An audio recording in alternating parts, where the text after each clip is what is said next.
Good afternoon. Welcome to CalFresh Emergency and Disaster Response Lessons Learned and Planning webinar. Just a few housekeeping logistics for everyone. Hopefully you have looked at the How to Listen slide and are able to hear us now. How to ask questions. You want to use the question box to ask any questions during this webinar. We will have a question and answer session at the end of this webinar. If we have time, we will open the line up for questions. And you want to do that by raising your hand, functionality key also listed on the toolbar on your screen. If you're not connected by a phone or a microphone, you will need to ask a question via the question box only. Questions asked in the question box will be responded to first. If enough time remains, then we'll open the line up for voice questions. With that, hopefully everyone is all set on logistics. Again, welcome to CalFresh Emergency and Disaster Response Lessons Learned and Planning Ahead. I'd like to turn it over to Kim McCoy-Wade, Branch Chief of the CalFresh Branch. Thank you, Larry, and thank you, everyone, for joining us.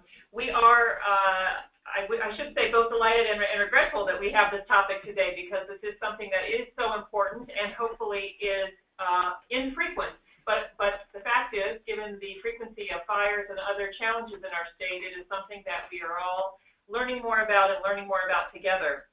I want to thank you for taking this hour to share what we all know. You'll see that we are intentionally focused today, not just on the 101, although we're going to spend some time on that, but really on lessons learned from our peer counties, from our peer states, and from our work, our peers in the Emergency Services Department, who can share with us how we can respond even better and more effectively.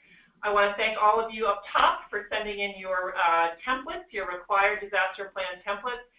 Again, that is the basic we have to do, but we really are poised to go beyond and become much more ready and much more prepared to provide comprehensive and responsive food for folks facing an emergency or disaster.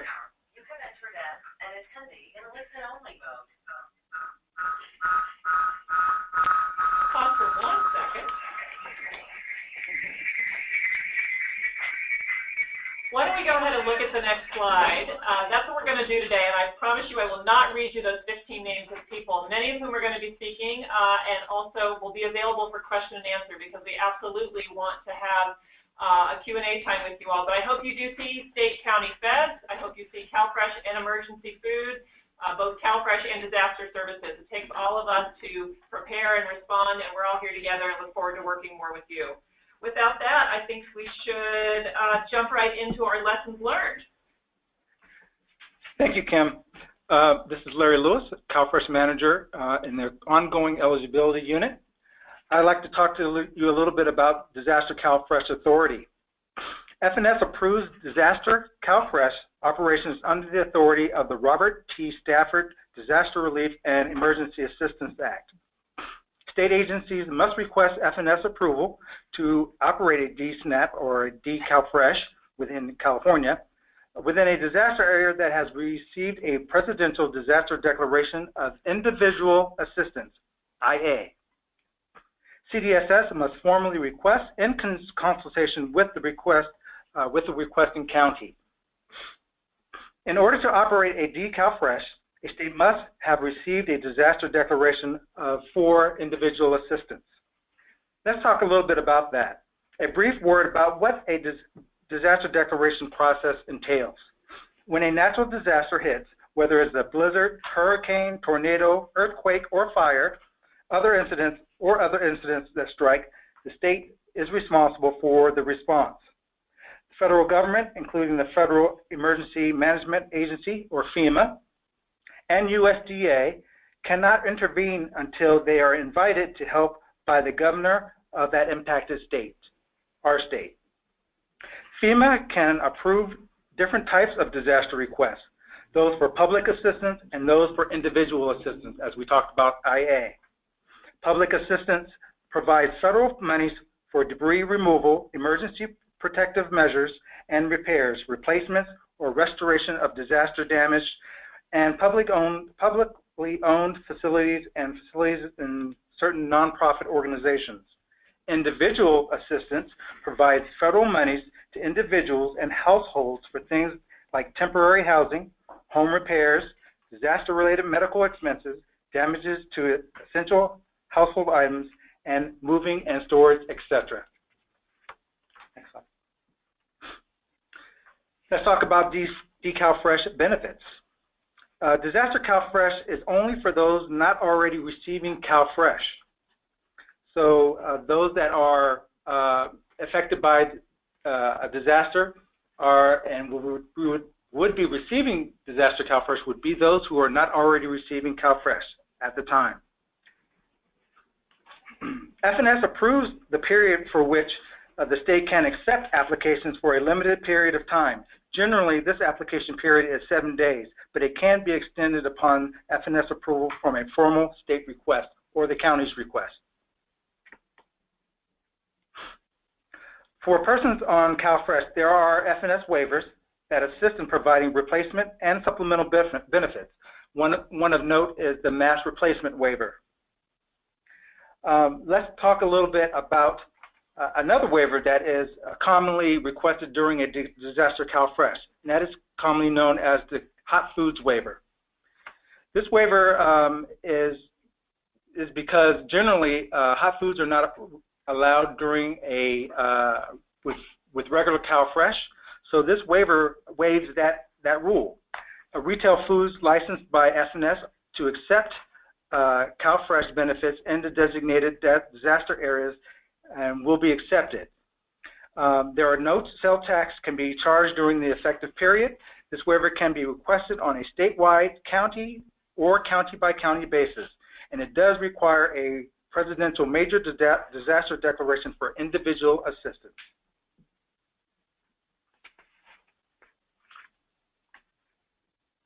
Next slide. As stated earlier, an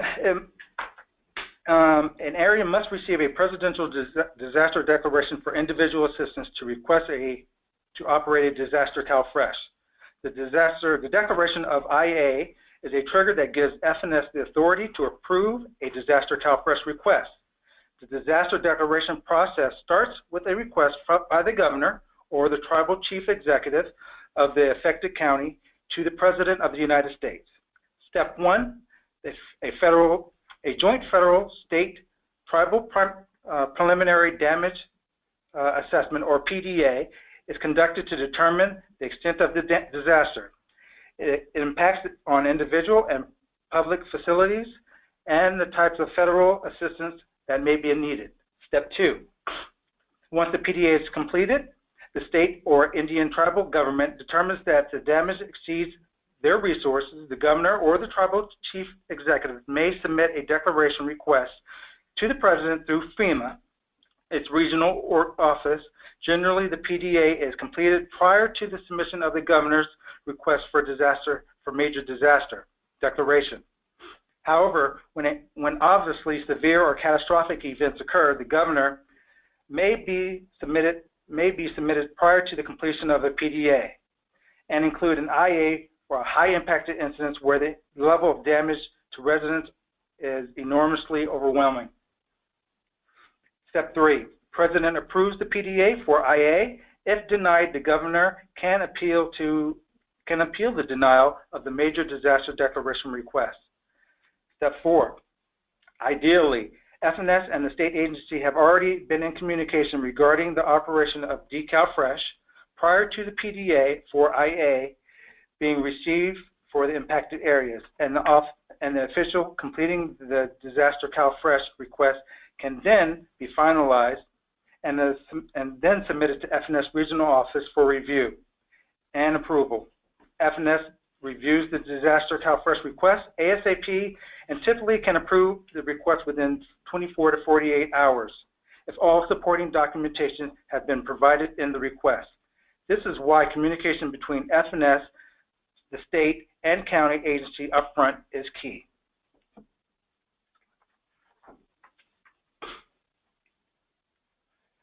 I know this is a busy slide to digest, but we are going to focus on just the three major areas. This is the days after an event occurs.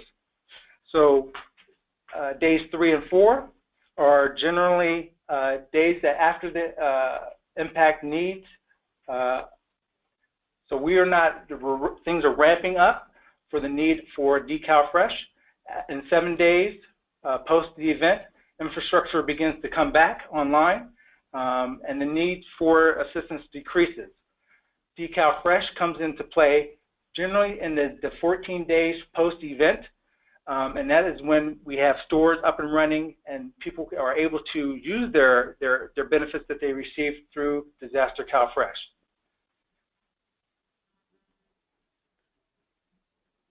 Next, I'd like to turn it over to Alexis to talk about emergency support.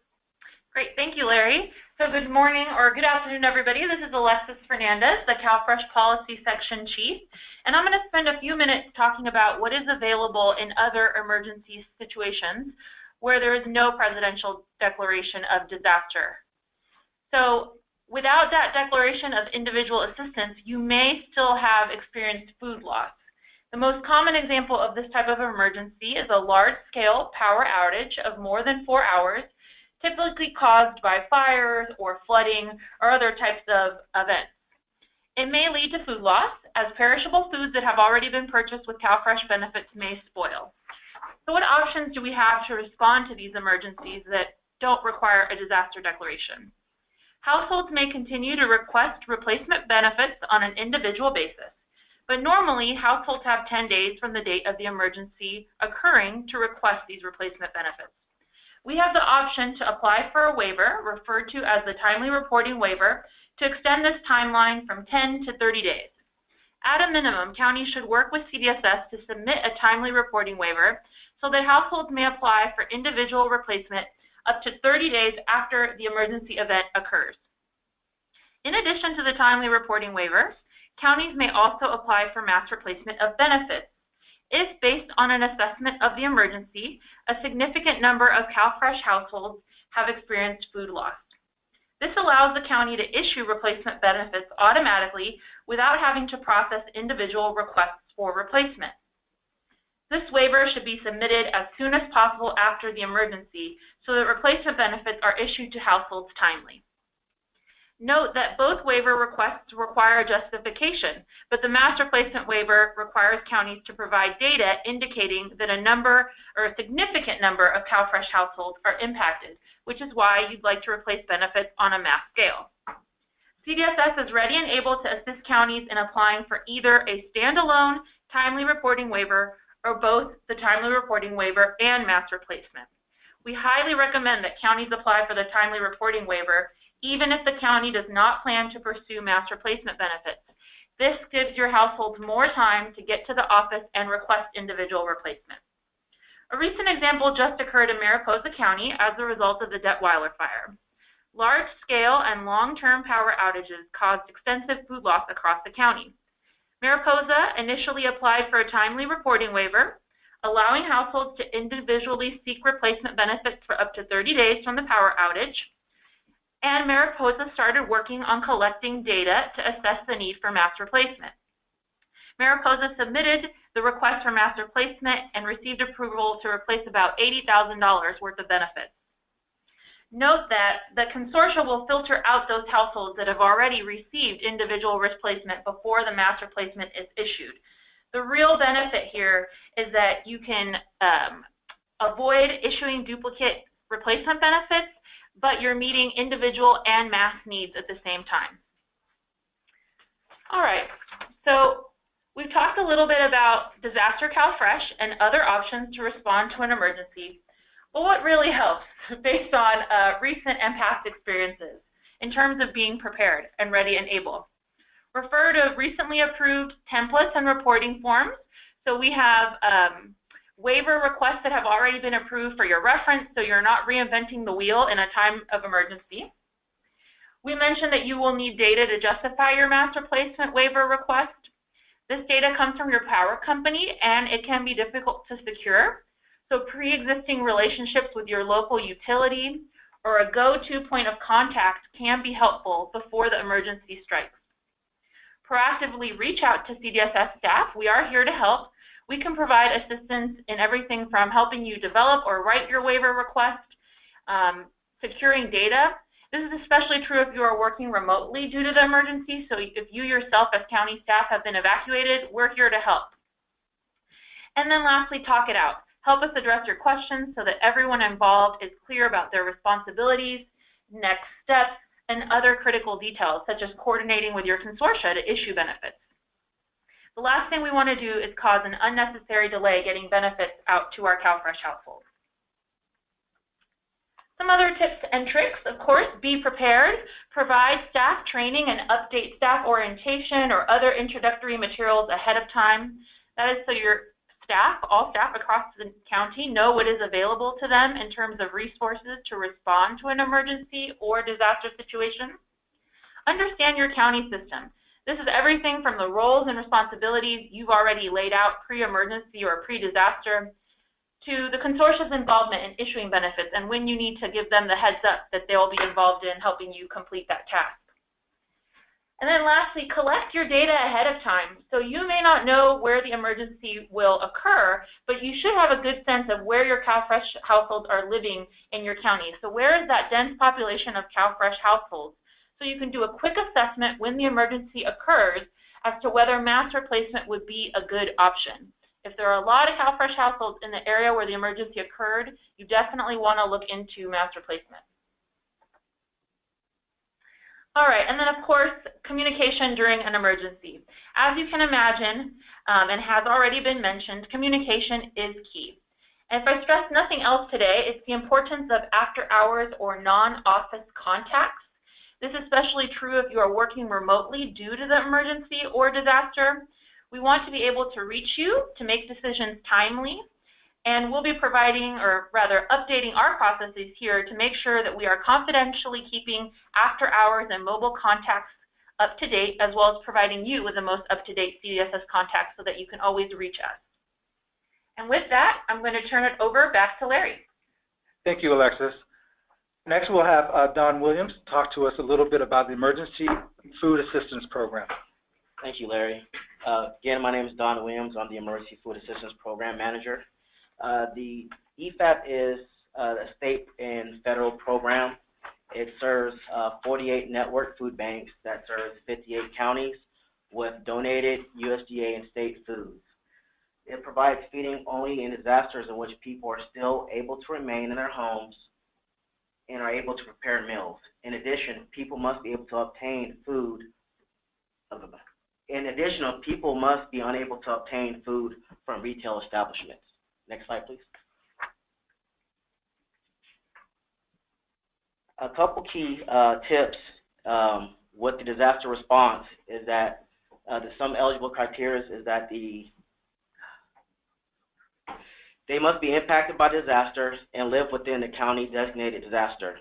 They must provide commodities intended for household consumptions which people are still able to remain in their house to prepare these meals. Next slide, please. The program works with our state warehouse, which is FoodLink, and the network of food banks to assist in any possible to receive distributions and receive areas impacted by disasters, and which was the case during the last year's fires. Thank you, Don. Next, we'll have Tony Nguyen give us a little bit of information about outreach resources. Thank you, Larry. Good afternoon, everyone. This is Tony Nguyen from the CalFresh Outreach Program. I'm the current acting manager for the program. So as most of you may know, we have a CalFresh Outreach Program here at CDSS. We run on a 2-year contract. And the purpose of our program is to work with our community-based organizations to provide application assistance to CalFresh, information about the program, and offer additional resources to eligible households and clients throughout California. We were heavily involved in the previous disaster CalFresh in Lake County and also in Calaveras counties. And a lot of our partners were able to make it out there to assist in the coordination and also the providing assistance to the clients during these disasters. So some of the best practices and lessons learned that we received from those events is that, it's very key for us to identify who our CalFresh outreach contractors are that's in the affected counties. And doing so, we're able to coordinate the efforts that's being done on the ground floor. So what we typically do is we identify the counties that is affected by it, and also look at the partners that we have available within that county and also neighboring counties as well. So again, our partners are very trained to provide application assistance, hand out materials, and also provide referrals to the programs to the clients. But again, what's very key is to identify what the core need is for the counties and being able to provide services that way. Once we're able to identify the needs of the counties, we're better to coordinate the efforts and the resources available here at CDSS and also with our community-based organization as well to assist. So that is what our CalFresh Outreach contractor does. But here at CDSS for the CalFresh Outreach Unit, when a disaster CalFresh is initiated, for our team, it is all hands on deck. We provide all types of support to our contractors, to our counties, and also to our sister programs as well. And this ranges from developing materials, printing materials, and also shipping it out to the county as well, as we've done for the other events.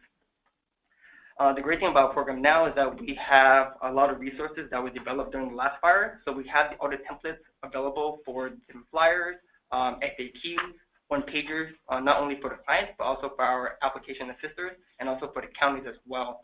So we are better equipped and prepared this time and moving forward as well as we continue to build our resources that we have in-house. Next slide, please. So as outreach planning for disaster CalFresh, some of the best practices that we have learned from our CBOs are the following. We have to identify who the CFO contractors are in the area in order to figure out who is available to be part of the efforts. As part of the contracts for our CBO partners, they are required to assist us in any type of CalFresh activities if we called upon it. And again, our partners are ready and able to assist. We just need to know the time and place. Another best practice that we learned from the previous fires was that we had to assign a lead CalFresh outreach contractor just as a point of contact, not just for our department, but also on the ground floor as well. So they'll be the one coordinating the communication efforts with the counties and also with the CBO staff as well. As Alexis already mentioned, identifying where the local organizations and programs are. Some of the things that we did to be able to spread the word across the county and also neighboring counties about the benefits of CalFresh is working with organizations such as the Women, Infant, and Children Program, aka WIC, medical offices, unified school districts, looking at different venues such as that. Another cool thing that we did was working with the AAA office as well to get maps available for our partners out on the ground floor, just in case if cell signals is weak in those areas. The other things we also were aware of as well is identifying where the emergency center locations are as well, just so that our staff are able to know where the clients may be, to be able to provide them with information and also assist them in applying for a CalFresh. Some of the other things that we're able to do here on a daily basis, and it's a strong recommendation as we move forward with any type of CalFresh activities, is to have daily check-in phone calls. This is very vital to the success of the efforts with CalFresh because we're able to coordinate what has been happening on the ground floor to discuss about the previous days, some things that they're going through, the challenges, best practices, and also requesting any type of resources that we are able to make available. So that is very key to have that communication.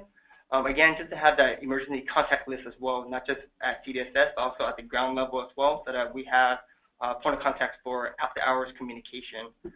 So again, we continue to add to our resources that we have here, and whatever we can do on the CalFresh outreach side of the house to assist, we're more than happy to. Thank you. Thank you, Tony. So that was lesson number 1. Know what's available to you. Now we're going to turn to lesson 2, learn from your peers. And to begin us off with that, it'll be Ryan Fruchnick from Placer County. Good afternoon. As Larry mentioned, my name is Ryan Fruchnick. I'm the CalFresh and General Relief Program Manager in Placer County. These first 2 slides we're going to look at outline some non-CalFresh emergency situations that did allow for replacement benefits. Both events were related to the first real winter we've had in California in going on a decade. In Placer County, we experienced severe winter storm conditions that led to power outages in the Tahoe region, and Santa Clara experienced flooding and power outages less than a month later due to another storm. Both counties applied for the timely reporting waiver, which extends, as mentioned, extends the time period a household can submit a request for replacement benefits. I can only speak for Placer County in saying that the effort did not go as well as I would have wanted. There are many factors that led to this. Overarching to that is kind of typical to all of us is staff turnover. Succession planning is a difficult thing for any organization, even the best.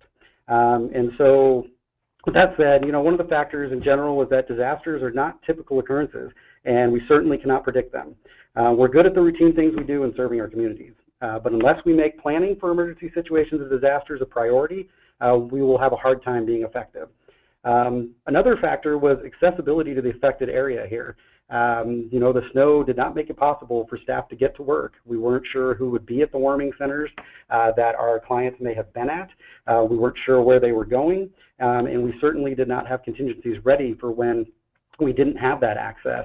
And that's something to definitely think about in our rural areas, but could be an issue in suburban and urban areas as well, as depending on what the disaster is. Relationships with internal and external partners were not currently established. Again, staff turnover, they may have been in the past. There may have been great plans.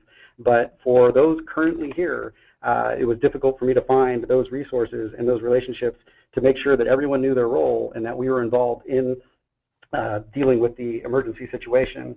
As I mentioned, because of the drought, it's been a long time since we've had an actual winter. And we really don't get a lot of practice in the last few years from fires either, because luckily we have not had a lot of evacuations due to fires. And this last factor kind of goes back to that establishing relationships issue. We're not going to be the first priority of first responders and utility companies. We may know the benefit of CalFresh or DeCalFresh, but we need to make ourselves available to those organizations that are dealing with it and make sure we're a part of things as the situation unfolds. Next slide.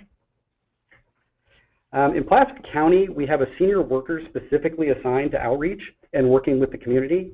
As a result of this situation not going the way we would have liked, we have made disasters in DeCalFresh an assignment area for that outreach worker. We plan to have disaster training with CBOs. We're in the process of meeting with our OES office, Office of Emergency Services, first responders, other divisions in Placer Health and Human Services that respond to sheltering needs and emergencies, utility companies, and possibly others as we identify more players through this process improvement. We also plan to reach out to our SAW system to ensure we are prepared and to see what features may be helpful in emergency situations. Well, we did put a note on our county website about replacement benefits. It was pretty late in the process, and there was no guarantee that the affected households would look online. We believe that through these efforts, we should be able to do targeted in-reach to recipients impacted by the disaster, and if DeCalFresh is implemented, be there for those that would be eligible in the future.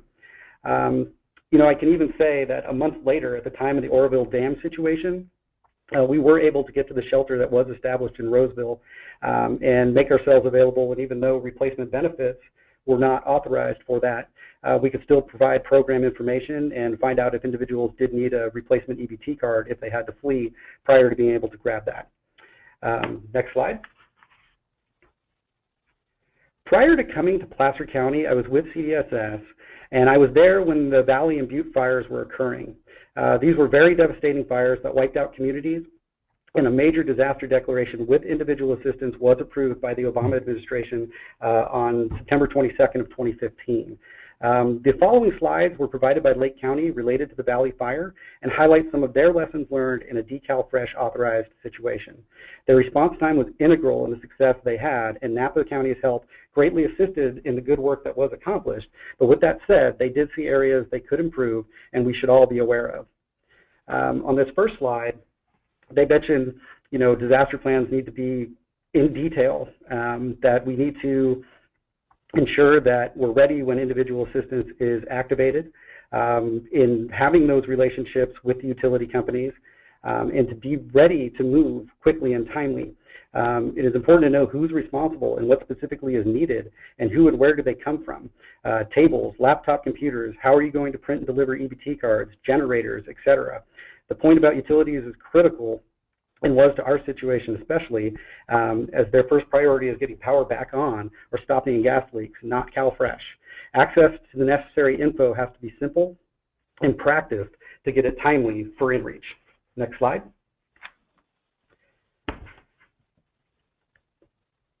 There's many options to be prepared to know about. By making disasters a subject matter for a few available staff members, we can have this knowledge and how to utilize ahead of an emergency. How will you maintain internet connectivity if you can't? Are you ready to do it the old-fashioned way? A lot of us are 24/7 emergency responders too, and having staffing contingencies ready for the emergency and regular operations is critical, especially depending on the magnitude of the disaster itself. Next slide. It's really important, the items listed on the slide, that you establish those relationships ahead of the disaster. Here in Placer, we've really discussed regular versus CalFresh in a situation where individual assistance has been approved. Really applying for both programs, or if it's more beneficial to the household, applying for regular CalFresh. That long-term stability for the household could be more important than disaster, but definitely get the DSNAP for those who are eligible to it. Next slide. One of the things that kind of came up for us too was knowing what the functionality of our SAW system is in a disaster situation. We know who our contacts are, but what are all of those features? Sometimes in our SAW system there's a lot of functionality that maybe folks aren't aware of. Making sure that you are aware of that and what is available in these disaster situations before they occur. This is critical. As I mentioned, we saw folks from the Oroville Dam incident in Roseville, California, so really being ready to help out other counties around you is incredibly important too, as mentioned on the slide. And consider all access and technologies you would need in the field to run a start-to-finish service model at the evacuation site. As the slide Larry showed at the beginning, it's sort of that arc of when we're going to have time to meet people and help those affected by the disaster. Time is more than critical. Next slide. One thing to think about with all of your waivers, including the request for CalFresh, is be sure that you're ready with the extensions up front. Don't even wait to draft them; just have them ready to go. That way, you can get them in timely and respond to the situation as it unfolds. One thing to know about the hot food waiver is that sometimes the larger chains may have a harder time than the mom and pop stores. They may need approval from headquarters, and that can slow the process down. So establishing those relationships, even with the chain stores at the local level ahead of time, and conducting training with them, or at least discussions on what may happen, is critical, and certainly reaching out to your state and federal partners if you wind up in that situation early and often in the process. One thing that we are doing as a county is we're making CalFresh a training for internal and external partners, as I mentioned. And in closing, I just want to stress that while I don't want to sound like a doomsday prepper, I do believe it is essential that we are prepared as we can be to help those impacted by disasters. This can only occur with a clear plan and established relationships in the community. Thank you. Thank you, Ryan, for going over lessons from your peers. We'll move on to lesson number 3, which is Think Regionally, will be presented by Kim McCoy-Wade. Thanks, and I'm sure you've all heard this theme now come up in all the presentations so far, that many emergencies and disasters, of course, do not respect county lines. They hit across county lines, and people respond. They evacuate, they move to family. Your workforce is impacted, offices might be closed. So it's important that we not just think about our state plan and our individual county plans, but also begin to think regionally. So that's the next step for CDSS. And I just wanted to flag very briefly a couple things that we have learned about, and also invite you to help us learn more. Because of this year's planning process, several of the Southern California counties shared with us that there is a formal arrangement between Southern California Health and Human Service agencies for disaster protocols that they will be following, and that's something that if you are in the SoCal County, to have at hand, to refresh yourself on it, make sure the contacts are up to date, and that we're going to be looking at. Because what's been happening is more informal in the northern, the disasters that have hit in the north and in the foothills in the last couple of years, and that's wonderful. Our word for now is the buddy county approach, and we're very grateful for all of you who have been buddy counties to your peer counties who have had a disaster. And just to give you some sense of what that means, we've had counties who have sent their staff physically to the affected county. Merced generously sent a team up to Mariposa last week to help work backload of cases, STAR 7s and research that because the office had been evacuated for several days, there was some catch up to do, and maybe there were even some new apps from people who were newly in need. We've also had folks provide, when Lake County had the disaster, colleagues over in Napa and in Mendocino provided space for them to work, the fairgrounds and in the office to work and serve their folks who were living over there. It's also possible for those of you in the same consortia to get login access with the permission of all involved and work those cases from your home, recognizing that some of this work is behind the scenes and doesn't need you don't need to be on site to process the STAR 7 or to move the case forward. I've also talked to counties who in disaster just went ahead and accepted an out-of-county resident, knowing that person was out of county temporarily, staying with family, staying with friends, and then went ahead and processed the ICP. All creative and responsive ways to people in need. And I think we want to think about how to make sure we're ready for a 58-county response to disaster CalFresh available to people impacted from a couple counties. Could any county help a CalFresh application go in, probably via the online application, so we only had it living in one place, and then assisting with interviews? How could we make that happen? We don't want to ever say to somebody, you're in the wrong county for us to provide you disaster because you went to get where you needed to be safe. And so these are all the questions and issues, and again, I'm just so grateful that all of you have those relationships, and if you haven't, you make those relationships at the next CWDA meeting, or let us help you do that, or get those phone numbers so that you can do that and know that CDSS and FNS is here to help make sure that those things are approved. We understand your first job is keeping your staff safe, and your second job is responding to people in need, and we want to be here to help make that possible. I want to flag, of course, that one of the things that is front of mind for me is how we can do that cross-consortia. Ryan mentioned the Oroville Dam situation, which we had a lot of people who live in C4 land potentially evacuating to CalWin land. And just thinking about what that would have meant, we want to have done some pre-thinking on that with you so that in the event of something significant, we are all able to be as flexible and responsive across those issues. I know we can work it out. We just need to do that. Next slide, please. So the next step for us is you'll see the regional buddy thinking coming into the disaster plan. We want to lift up your best practices and have some protocols so people know that they are encouraged to do that and guided to do it in a way that works, and then we tackle this cross-consortia issue. And again, just an action item for you. Just you probably already know, but take a second to think about who your buddies are in those neighboring counties. I believe Mariposa ended up in contact with Merced, Tuolumne, and Madera at least. As an example, Lake, Mendocino, Napa, surrounding areas. So think about who those lists are. Do you have their names and emails and their cell phones? Staff change, people retire. Just do a little refresh on that so if something does happen, you know who you can call for help. And of course, you can always contact CDSS, and that's something we can do from the safety of our Sacramento office, is help make those connections too. But just so we have those contacts at both ends. So that's a short preview of what's to come, and a thank you for just the partnership and all the work you've done already to make it work across county lines. Thank you, Kim. That was lesson number 3, think regionally. We'll move on to lesson number 4, know your partners and connect early. And this will be given by Leanne Ferranti of the Disaster Services Bureau and her team. All right, thank you, Larry. My name is Leanne Ferranti. I'm the Chief of the Disaster Services Bureau, and I'll start it off. So in California, emergency management responsibilities at the state level are divided into what we call emergency functions, such as law, fire, health, medical, and for Department of Social Services, mass care has been designated our responsibility, mass care and shelter. And what this includes is shelter coordination, mass feeding, disaster health, mental health, distribution of humanitarian supplies, individuals with disabilities and access and functional needs support, and pets and service animal support for those in shelters as well.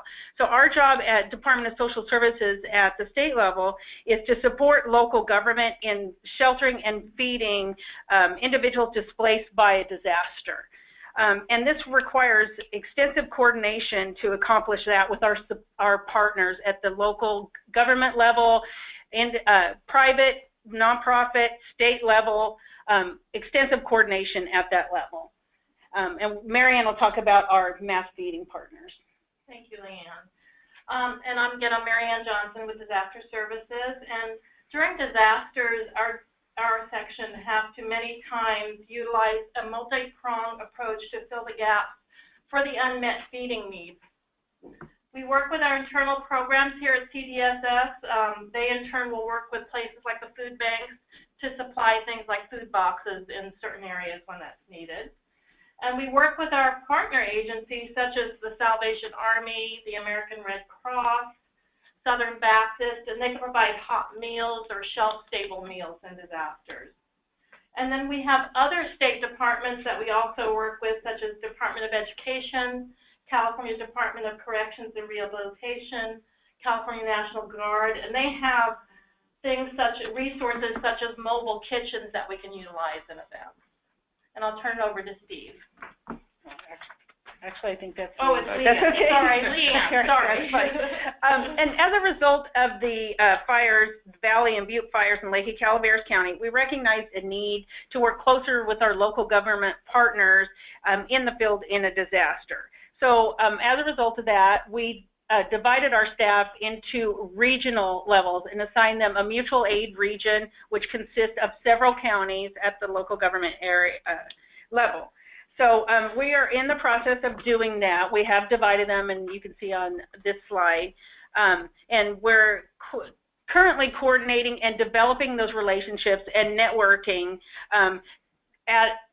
to build those relationships prior to disaster, as we've discussed earlier in this presentation.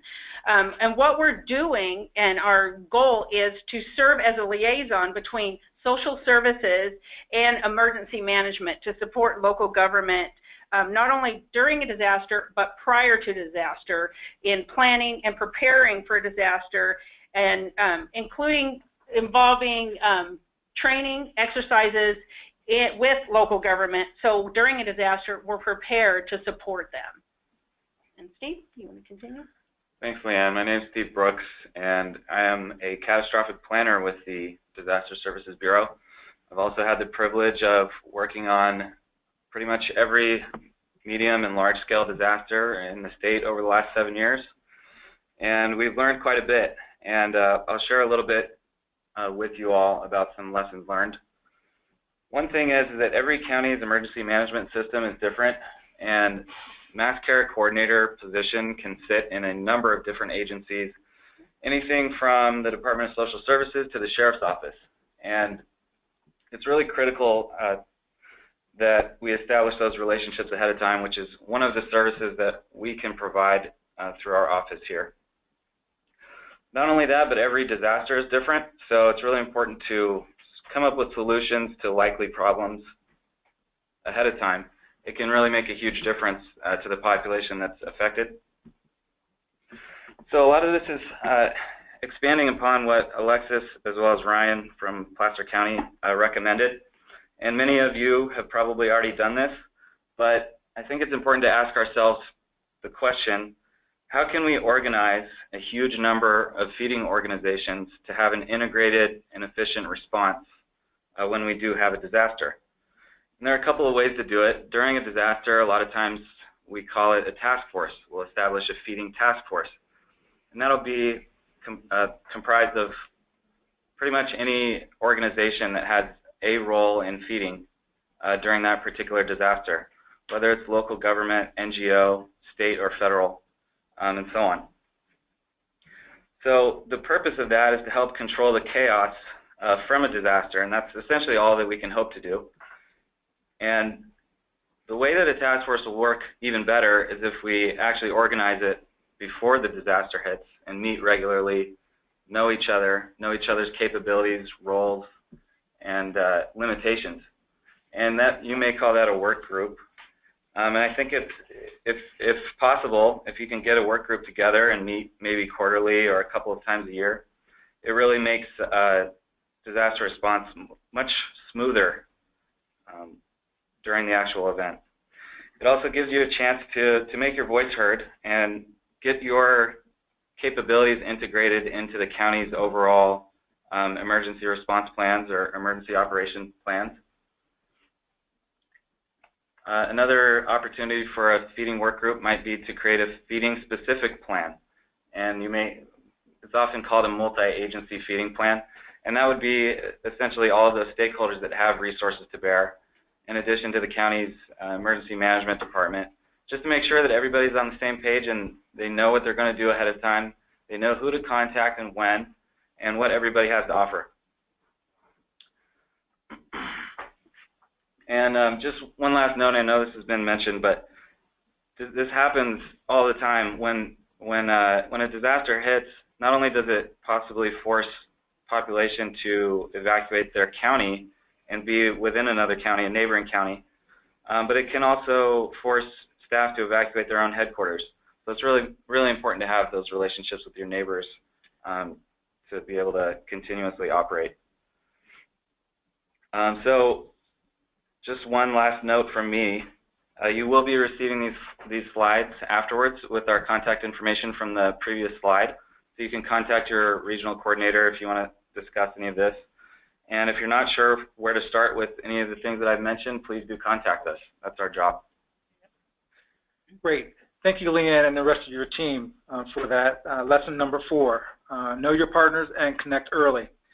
Finally, we're going to be talking about what's next for emergencies or CalFresh. We're going to have Aubrey Bisco in my unit talk a little bit about what has been happening just recently and what we plan for in the future. Thank you, Larry.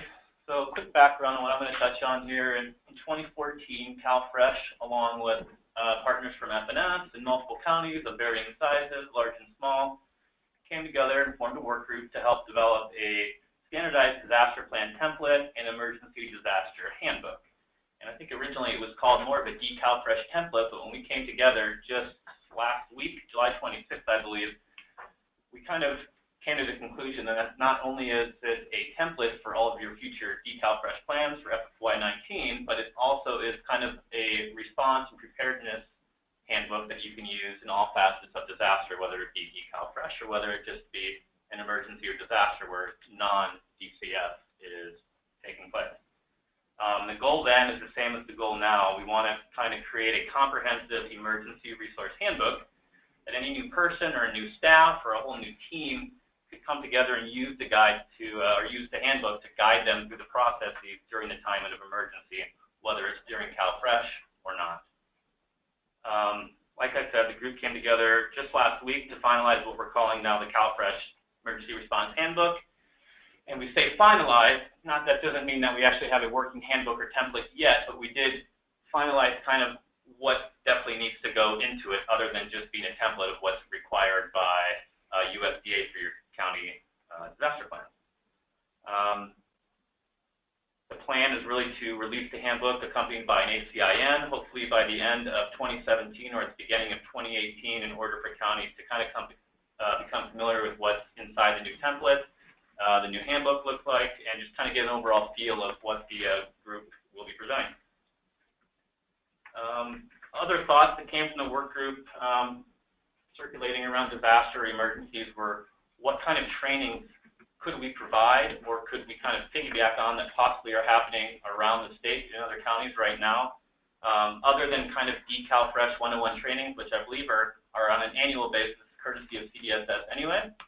But we're just looking at other areas, such as like tabletop trainings where it's kind of an emergency situation simulation where you kind of present yourself with a fictitious disaster and you kind of guide yourself through the process, hopefully using this disaster handbook, but with the waiver process and, you know, just kind of next steps and taking the steps in order. That's basically it. Larry, what do you think? I think that's great. Thank you very much, Aubrey. Now it is your time, folks on the phone. We have done our presentation. Now, based upon that presentation, we are available to answer any questions that you may have that have come up. Alexis has been scrolling through your questions, and we will pick some to answer out. Sure. So before I get started, a common question, and I'll just answer it across the board. The recording of the webinar and webinar slides will be made available shortly after this presentation, so you can definitely share that with staff who were not able to make it out today. And now getting into some of our questions and encouraging folks to continue submitting those via the question box, because if we don't get to them today, we will follow up with you with answers. The first question is for Larry. So, Larry, how does the hot food waiver allow any CalFresh recipient to purchase hot meals at restaurants or food retailers? Or does the waiver only permit those eligible for restaurant meals program to purchase hot foods? So, in regards to that, the hot food waiver would allow anyone who has been affected by a disaster in that area or have been displaced to another area to purchase hot foods in the non-affected and affected area. It is not just for those who are on the RMP program or the restaurant meals program. Those folks have already been tagged and coded to receive hot meals anyway. And those are our elderly and disabled and homeless folks on the regular program. So FNS does turn on or ask the retailers in the areas to accept EBT card in those affected areas after a disaster.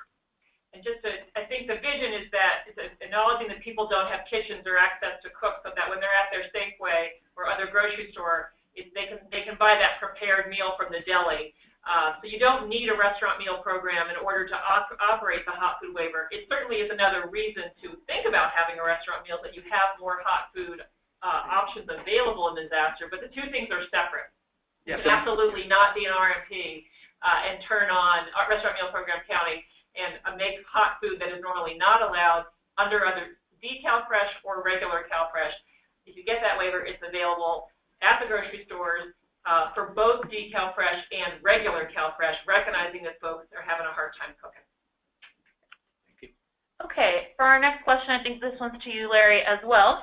If one single household incurs a loss of food as a result of losing power for 4 hours or more, as a result of, for example, flooding or fire, can the county issue replacement benefits without contacting CDSS? Definitely. That is something that we highly encourage, is that we want folks, the county, to take proactive steps to assist in assisting their clients, and giving them replacement benefits is acceptable on a manual basis. As Alexis alluded to on the waivers, is that once the mass replacement does go into effect, that will be taken account for those that you've already given replacement benefits to. So we highly encourage counties to go ahead and give replacement benefits out during a disaster. And as an additional point of clarity, we have the ability to replace household benefits at any time, whether an emergency or disaster situation has occurred.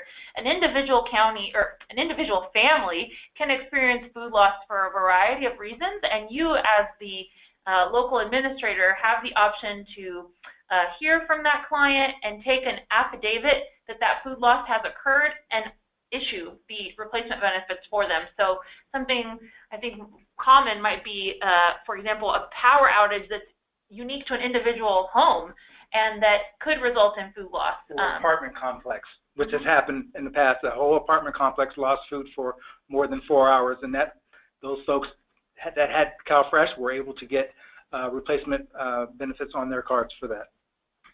Okay, so this next question is from Santa Barbara County, looking for tips and tricks for dealing with your utility company. So in the past, Santa Barbara has experienced some trouble establishing relationships with their utility company ahead of time so that they are able to get that data when it's required, particularly for a mass replacement waiver. Any ideas on how we might address that issue?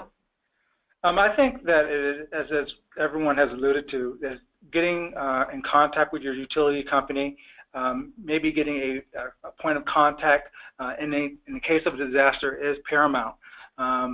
Getting those making those connections often and early is needed.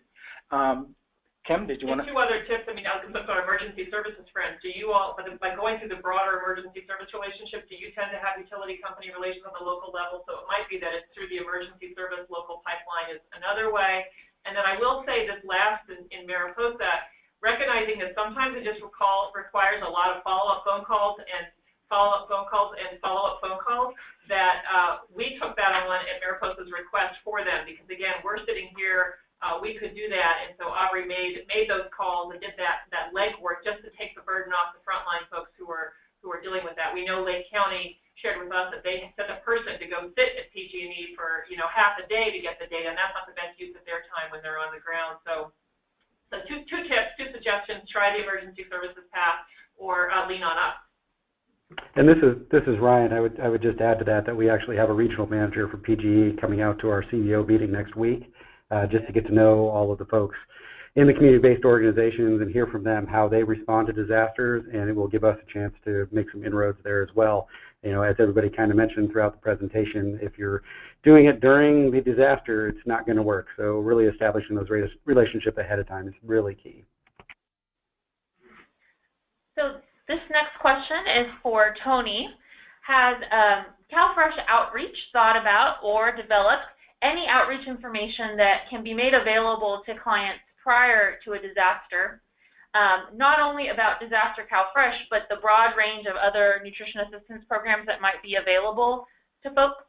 I think FNS might have something. We can definitely share that with the group, but this might be more of a tip or a suggestion for outreach.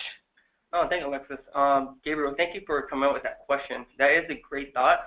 As I mentioned earlier, we do have one pager of FAQ for our clients and also for our application assister as well. But we haven't taken a look to see if we're able to develop something like that on a more broader scale, so we can have it available at any time. But that's a great suggestion, and I think that's something we could definitely do. In the past, we have mainly focused on focusing on the counties that's affected by it, but we do have the material and the staff in-house to have that available. So I'll work with management here and the various teams here to get that available as well. So the other resource that I think we want to collect is, go ahead, Leanne. And this is Leanne Rafonti from Disaster Services Bureau. We also have a pamphlet that we can provide to counties, and it's called a Disaster Resource Guide for Local Government, which has all the programs that Department of Social Services has available to counties for programs that are available during a disaster. And it does include CalFresh, and it includes the Emergency Food Assistance Program and many other programs that are available to counties through Department of Social Services during a disaster. So those are available as well. We can provide those. We will be building out the Resource Center on our, in addition to sending out things immediately from this webinar, including that brochure, we'll be building out. One that occurs to me is Los Angeles County last week, 2 weeks ago, had a power outage at a power plant, which took out a lot of people's power, and they went with individual replacement, so they got the waiver for 30 days, but they're doing a big outreach effort to the individuals affected. They were going to do robocalls. So we can look and see if we can get from them that script and see what they did to outreach to people to let them know, because again, a lot of our clients won't know about individual replacement being an option, and that does require them to come in and do the affidavit. So we could look at tools that's about individual replacement as well as DSNAP, and then of course the broad array of mass feeding, school meals, tribal food programs, WIC, all the food resources that are available. It's a great idea. Thank you. Thank you. All right. And so looking at the time, we're going to go ahead and wrap up the question portion of today's presentation, but you can definitely keep those questions coming if you have them. Larry and Aubrey are ready and available to talk to you about disaster planning, emergency planning, and resources that are available to you now and during an emergency. So we will thank you for joining us today on the webinar. We appreciate your attendance, and we'll be sharing a set of slides and a recording of the webinar, as well as links throughout the presentation here that we've just pulled up with really critical resources that may be helpful as you plan ahead. So thanks, everybody. Yes, thank you everyone for joining us, and look forward to future webinars on other topics here at CDSS.